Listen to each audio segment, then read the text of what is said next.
नमस्कार, welcome to money group and मैं हूँ चिन्मयानंदा। निफ्टी आज फ्लैट में ओपन हो तो गया था, लेकिन यहाँ पर कुछ न्यूज़ के चलते कल जैसे अदानी एंटरप्राइजेज के ऊपर कुछ न्यूज़ आया हुआ था, उसके चलते पहले ही हाफ एन आवर में अगर हम देखते हैं तो 23,500 के आसपास गैप अप स्लाइटली फ्लैट में ओपन होने के बाद ही मार्केट ने एक अच्छा खासा नीचे की ओर से गिरावट दिखाई दिया। करीब 23,250-60 तक यहाँ तक आने के बाद से मार्केट उसके बाद पहले हाफ एन आवर में आपका मोमेंटम हो गया था, और उसके बाद दिन भर अगर हम देखते हैं तो एक साइडवेज में ही मार्केट मोमेंटम होता ही रहा। आज ज़्यादा कुछ उसके बाद से मोमेंटम नहीं हुआ है। क्लोजिंग होते होते मार्केट फिर से 23,350 के आसपास कहीं पर क्लोजिंग हो गया है।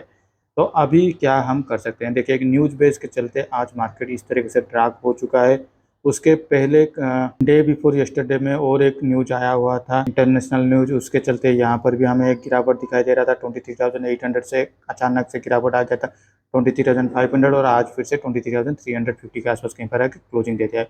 उसके बाद डे आफ्टर टुमारो में हम लोग का 2 स्टेट इलेक्शन का रिजल्ट निकलने वाला है, तो वहाँ पर भी हम लोग को थोड़ा मार्केट वोलाटिलिटी या नर्वसनेस दिखाई दे सकता है। तो इसलिए मेरा यही खुद का प्लान ऑफ एक्शन यही होगा कि अभी मार्केट के लिए कल एक दिन के लिए मैं मार्केट से दूर रहने वाला हूँ, क्योंकि मार्केट ऊपर की ओर से एक नीचे ऊपर की ओर से एक गिरावट दिखाई दे चुका है, और उसके साथ मार्केट में यहाँ पर भी थोड़ा हमें बाइंग हैपनिंग होते हुए दिखाई दे चुका है।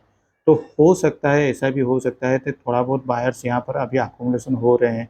तो ऐसा भी देखा गया है साइकोलॉजिकल पर्सपेक्टिव से, अगर इस तरीके से अगर कहीं पर भी न्यूज़ कोई नहीं आता तो मार्केट करीब ये जो लेवल था 23,800, ये सारे लेवल के आसपास कहीं पर डे बिफोर यस्टरडे में क्लोजिंग होना चाहिए था, और उसके बाद से आज यहाँ पर भी एक वोलेटाइल मार्केट या फिर साइडवेज मार्केट फॉर्मेशन होना चाहिए था। लेकिन कंटिन्यूअसली 2 ट्रेडिंग डेज में 2 न्यूज़ आ रहा है जो कि इंडियन मार्केट को इम्पैक्ट कर रहा है। तो इसलिए जब तक ये सारे न्यूज़ का जो इम्पैक्ट किस तरीके से होना चाहिए ये अगर नहीं पता चल रहा है, तब तक हमें थोड़ा शांत बैठना होगा। अदरवाइज़ कोई अगर यहाँ पर भी ट्रेडिंग करना चाहता है तो मान लीजिए कल अगर मार्केट गैप अप में ओपनिंग होता है 23,500 के आसपास कहीं पर, तो यहाँ पर भी हम लोग को फिर से वही 2 लेवल मिल रहा है, 23,300 ऊपर की ओर से, 23,800 ऊपर की ओर से रेजिस्टेंस एंड सपोर्ट की तरफ काम करने वाले हैं। लेकिन कल अगर मार्केट फिर से फ्लैट में ओपन होता है, फिर गैप डाउन पे ओपन होता है, तो हम लोग को 23,200 का पहले ही एक पोजिशनल बेसिस पे टारगेट सेट किए हुए थे, जो कि हम लोग का डेली चार्ट के हिसाब से हम लोग उसको भी डेली चार्ट के हिसाब से भी टाइम्स में देख लेते हैं। डेली चार्ट के हिसाब से हम लोग यहाँ पर भी कैलकुलेशन कर रहे थे कि मार्केट पे यहाँ पर उसको एक नेक्स्ट सपोर्ट देखने को मिल सकता है 23,200 के आसपास कहीं पर। तो वहाँ से 23,200 को अचीव करने के बाद वहाँ पर हम लोग ये देख सकते हैं कि मार्केट फिर से किस डायरेक्शन में जाना चाह रहा है। अगर यहाँ से फिर से और एक तो प्राइस एक्शन बनाते हुए यहाँ पर जिस तरह से आज के टाइम पे तो प्राइस एक्शन बना ही लिया है, हमें ऐसा लग रहा था कि यहाँ पर एक डब्ल्यू बटन फॉर्मेशन हो सकता है अगर ये इस तरीके से जा सकता है, लेकिन यहाँ पर फिर से प्राइस एक्शन बना रहा है जो कि लोअर एंड लो को तोड़ रहा है। तो हो सकता है यहाँ पर फिर से इस तरह से और एक मोमेंटम हमको दिखाई दे सकता है। फिर भी कोई अभी जो न्यूज़ चल रहा है उसके वजह से अगर हो सके तो मार्केट से थोड़ा दूर रहिए। मंडे के दिन हम लोग को पता चल जाएगा या फिर सैटरडे के दिन हमको पता चल जाएगा मार्केट का मोमेंटम किस तरह से जा सकता है। वंस ये अभी जो स्टेट इलेक्शन है उसका रिजल्ट डिक्लेयर हो जाने दीजिए। बैंक निफ्टी में भी सिमिलरली वही सिचुएशन है, लेकिन बैंक निफ्टी ने अपने आप को होल्ड किया हुआ है। बैंक निफ्टी में भी एक हमें पहले ही 15 चार्ट पे हमें अगर देखते हैं तो एक शार्प गिरावट दिखाई दे रहा है 50,200 के आसपास गैप फ्लैट में ओपन होने के साथ ही, लेकिन उसके बाद से 49,800 49,750 ये सारे लेवल के आसपास में आने के बाद से बैंक निफ्टी में हमें एक अच्छा खासा रिकवरी दिखाई दे रहा है, और मार्केट क्लोजिंग होते होते फिर से 50,300 से लेकर 50,400 के आसपास कहीं पर क्लोजिंग दे दिया है। निफ्टी आज नीचे आ गया है, whereas बैंक निफ्टी आज नीचे नहीं आया। इसके पीछे का अगर रीजन पता होगा तो आप लोग को भी पता होगा कि आज निफ्टी मेनली अदानी स्टॉक के चलते ये सब इतना बड़ा क्रैकडाउन हो गया है, लेकिन बैंक निफ्टी अपने आप को इसलिए होल्ड कर पाया था क्योंकि बैंक निफ्टी में जो स्टॉक है वो अदानी के रिलेटेड अभी फिलहाल के लिए नहीं है।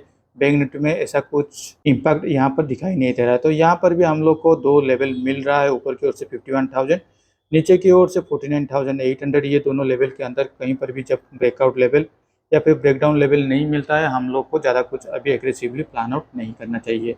तो चलिए अब देख लेते हैं हमारे पोजीशन की ओर। मैंने आज मेरा जो कैरी फॉरवर्ड पोजीशन था उसको मैंने स्क्वायर अप कर लिया, और उसमें करीब मुझे 2300 रुपये का नुकसान भी हो रहा है। मैंने आज इसको सेकंड 15 मिनट्स कैंडल के आसपास कहीं पर निकाल दिया था, क्योंकि ये उसी कैंडल के आसपास कहीं पर ये 23,300 को नीचे की ओर से तोड़ दिया था। जो कि मेरा स्टॉप लॉस लेवल भी था। और ऊपर से मेरा जो अमाउंट वाइज जो स्टॉप लॉस ट्रिगर लेवल था वो करीब 1000 से 1500 के आसपास कहीं पर ही था, उसके अंदर ही था।